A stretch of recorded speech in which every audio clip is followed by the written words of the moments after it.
Afternoon, students. As we are doing chapter The Mystery of Day at Night, in this video we will see what we have covered, everything.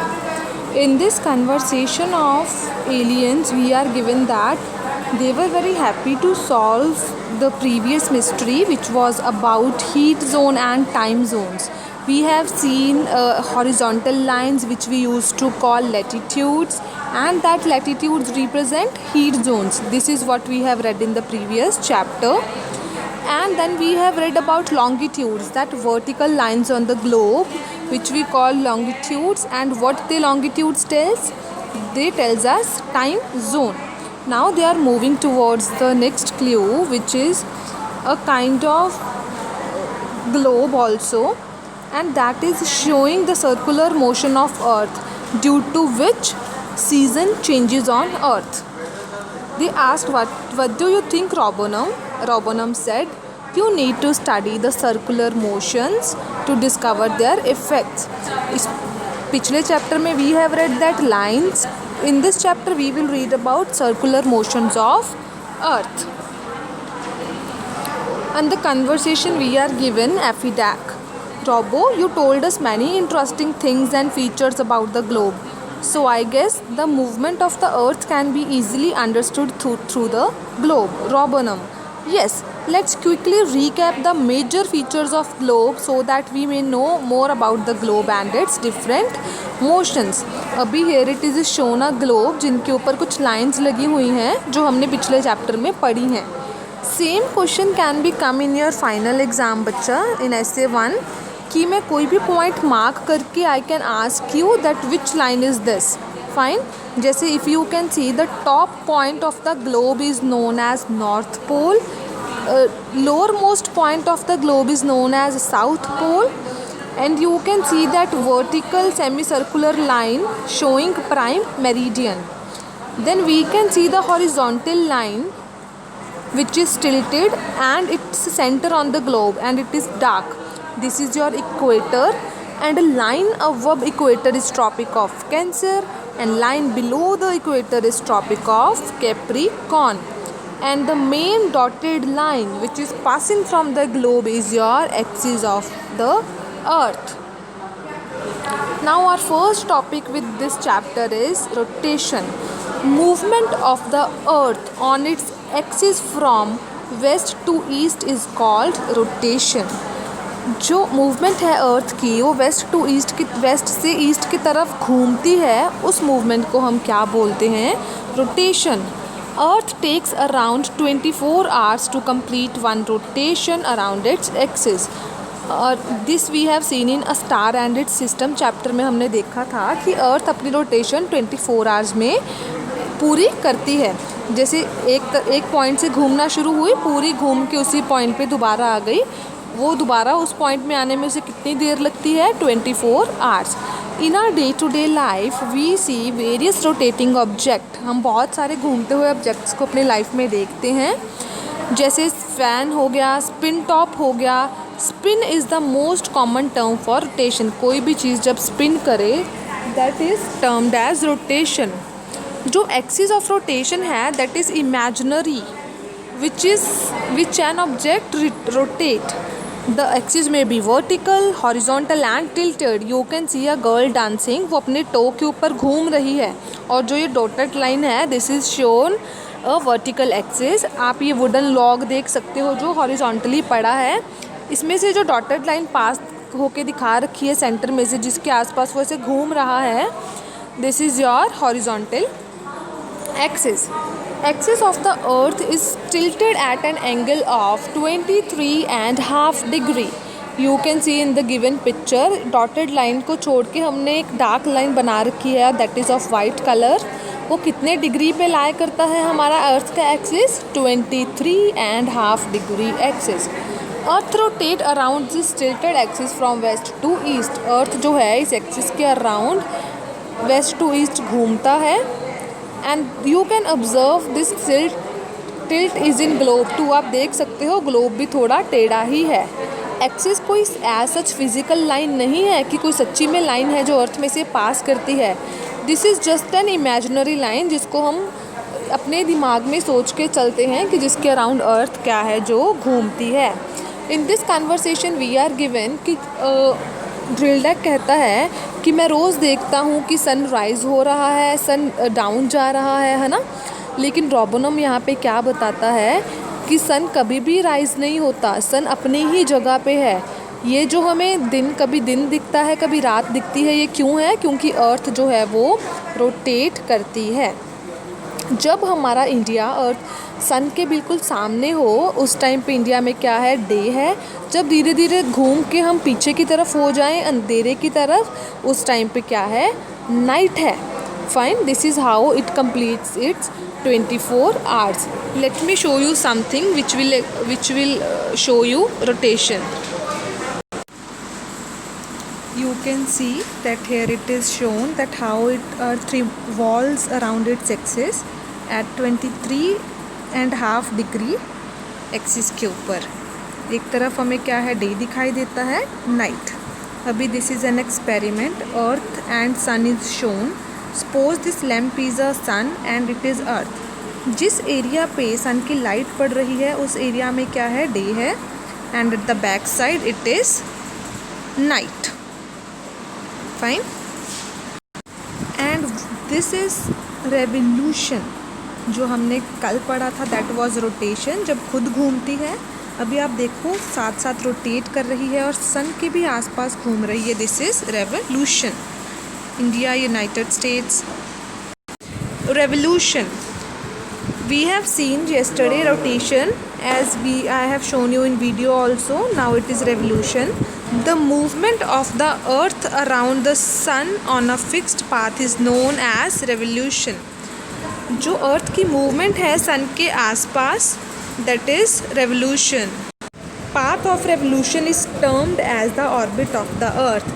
अर्थ जो path के ऊपर घूमती है sun के आसपास, उस path को हम क्या बोलते हैं? Orbit of the earth. Orbit of the earth around the sun is not perfectly circular in shape. जो ऑर्बिट है सन के आसपास वो परफेक्ट सर्कुलर शेप में नहीं है। The orbital plane you can look at the book, बिल्कुल down पे ऑर्बिटल प्लेन बता रखा है। A flat orbital surface on which a celestial bodies move around the sun. Orbital plane वो एरिया है जब कोई भी प्लैनेट सन के आसपास घूमता है। उसकी शेप कौन सी है? Elliptical shape. प्रॉपर सर्कल नहीं है बट एलिप्टिकल शेप में है। Elliptical shape is an elongated circle such as that of an egg. जो एलिप्टिकल शेप है वो कैसी शेप होती है? Like that of an egg. एस्ट्रोडैक, it takes about 24 hours for the earth to complete one rotation, but how much time does the earth take in revolving around the sun? वो कहते हैं कि अर्थ को 24 आवर्स लगते हैं एक रोटेशन कंप्लीट करने में। तो अर्थ के आसपास कितना सन के आसपास घूमने में कितना टाइम लगता है? तो सन के आसपास घूमने में अर्थ को एक सर्कल पूरा करने में 365 डेज एंड 6 आवर्स लगते हैं। जब अर्थ 366 डेज लेती है उसको हम क्या बोलते हैं? Leap years. लीप ईयर कौन सा होता है? Otherwise you must have know कि फरवरी में 28 डेज़ होते हैं, लेकिन जब फरवरी में 29 डेज़ आ जाएं तो वो हमारा कौन सा ईयर है? Leap year. एस्ट्रोडैक, oh no, someone born on February 29 can celebrate his her birthday only after 4 years। एस्ट्रोडैक बोलता है कि जो 29 फेब को बॉर्न होगा मतलब वो सिर्फ अपना बर्थडे 4 years के बाद बना सकता है। रोबोनम, that smart. The change in seasons on the earth is caused due to the tilt of the earth's axis. अगर सीज़न में कोई चेंज है वो क्यों है? Due to the tilt of the earth axis, क्योंकि जो अर्थ की एक्सिस है वो थोड़ी क्या है? टिल्टेड है। टिल्टेड मीन्स टेढ़ी है। द रेवोल्यूशन अराउंड द सन, जितने भी हमारे सीजन्स आते हैं, winter season, summer season, spring season, autumn season, ये किसकी वजह से है? अर्थ की टिल्टेड एक्सिस की वजह से और रेवोल्यूशन की वजह से जो सन के आसपास घूमती है। During a year, the seasons change due to the intensity of sunlight reaching the surface of the earth. Season की वजह से क्या होता है, जब सर्दियाँ होती हैं तब क्या होता है, सूरज तो तब भी निकलता है, लेकिन उसकी जो इंटेंसिटी है, पावर है उस जो उसकी रेस की, वो उतनी नहीं होती, इसीलिए हमारा जो सरफेस है वो ठंडा रहता है और हमारे यहाँ समर होती है.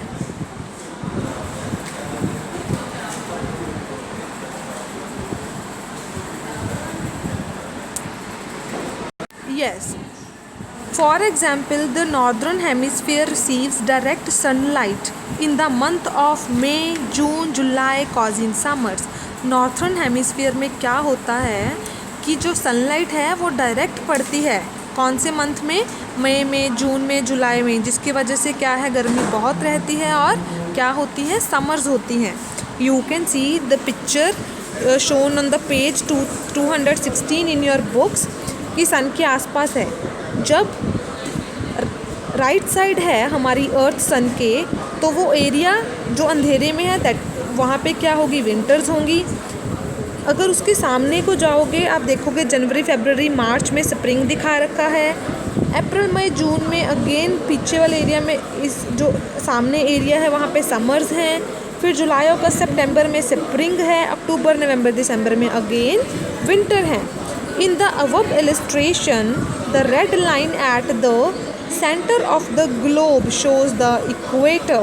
जो आपको ये छोटे छोटे रेड लाइंस दिखाई दे रही होंगी अर्थ के ऊपर, जो इक्वेटर है, it divides the earth into northern hemisphere and southern hemisphere.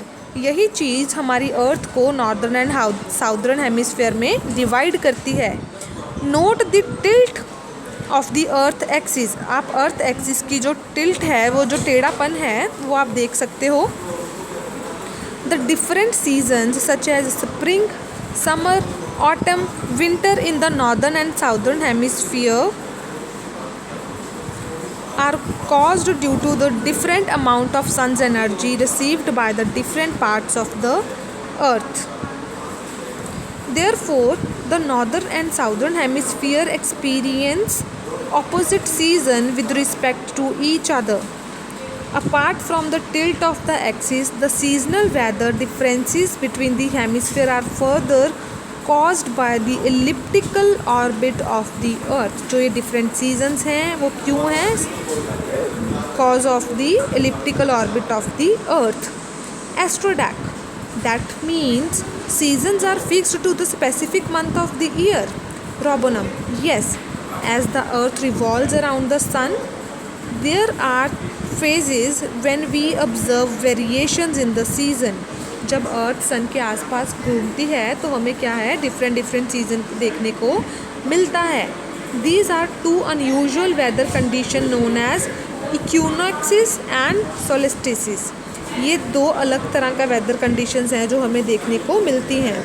The equinoxes are the intermediate condition when weather condition are neither too cold nor too hot. कई बार ऐसा भी मौसम हमें देखने को मिलता है जब ना तो ज़्यादा गर्मी है ना ही ज़्यादा सर्दी है. Fine. However the solstices are the peaks of the hottest and the coldest season. और जो सोल्स्टिसेस हैं वो क्या हैं, पीक हैं. जब हद से ज़्यादा गर्मी हो दैट इज़ पीक, और जो हद से ज़्यादा ठंड हो उसको हम क्या बोलते हैं, सोल्स्टिसेस. जो नेक्स्ट हमारा टॉपिक है solstice and equinox, that we will read in next class. And very important thing that this is not important for your exam point of view, but still I will give an overview of this thing to you. Thank you so much.